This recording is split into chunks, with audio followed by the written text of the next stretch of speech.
After a few drinks at Mama Zozo's tavern, Bobo, a young man living in Palaroad village, stumbled his way home. Along the path, he encountered a stunning white lady with beautiful eyes and long, blonde hair. She asked him to accompany her home, afraid to go alone. She introduced herself as Emily.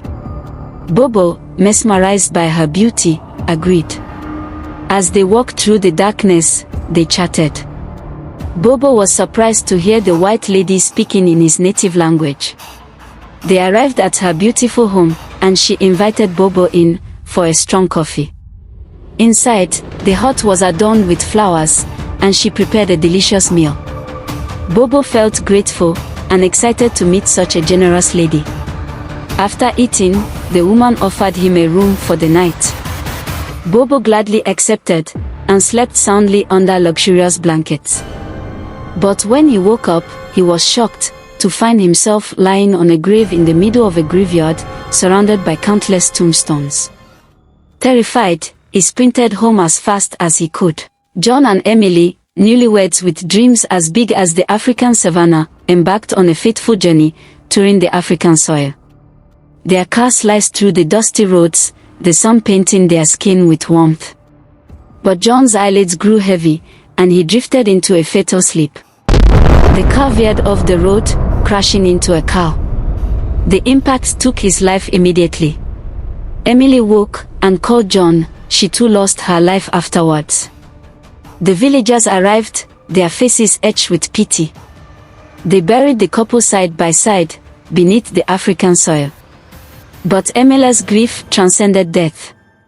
She refused to accept her husband's absence. Night after night, she haunted the taverns, asking everyone if they have seen her husband John.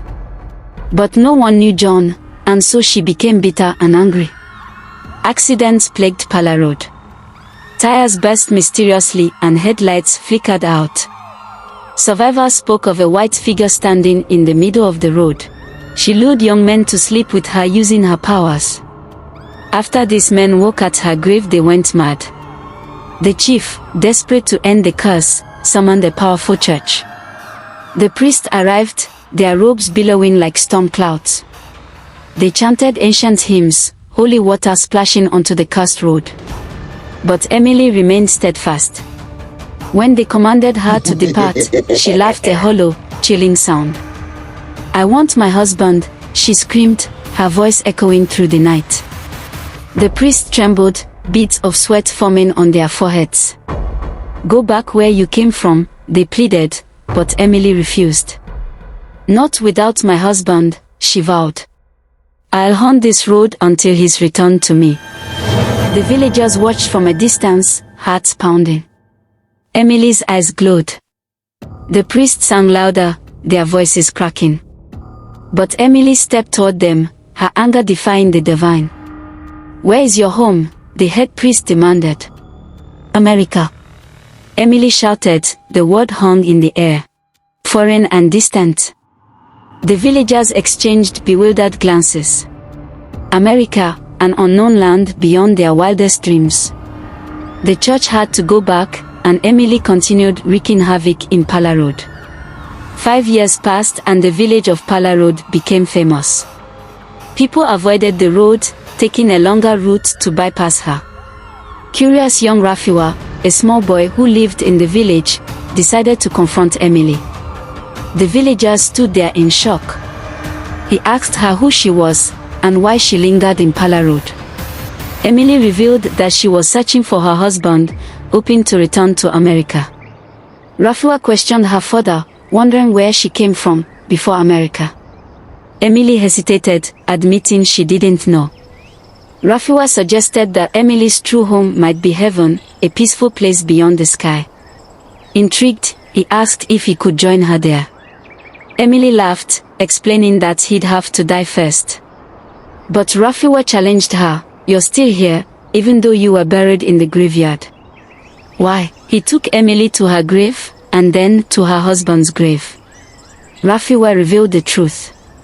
Her husband was in heaven. Emily wept, realizing she'd been clinging to an incomplete journey.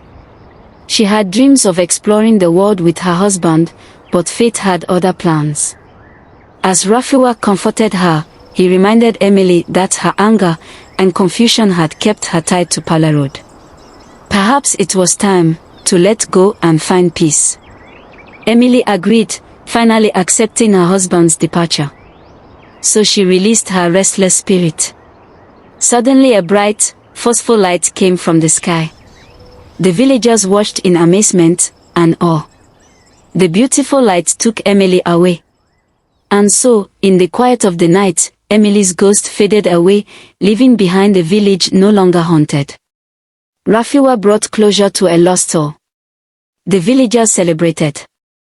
Thank you so much for listening to this story by Loroto Moromo.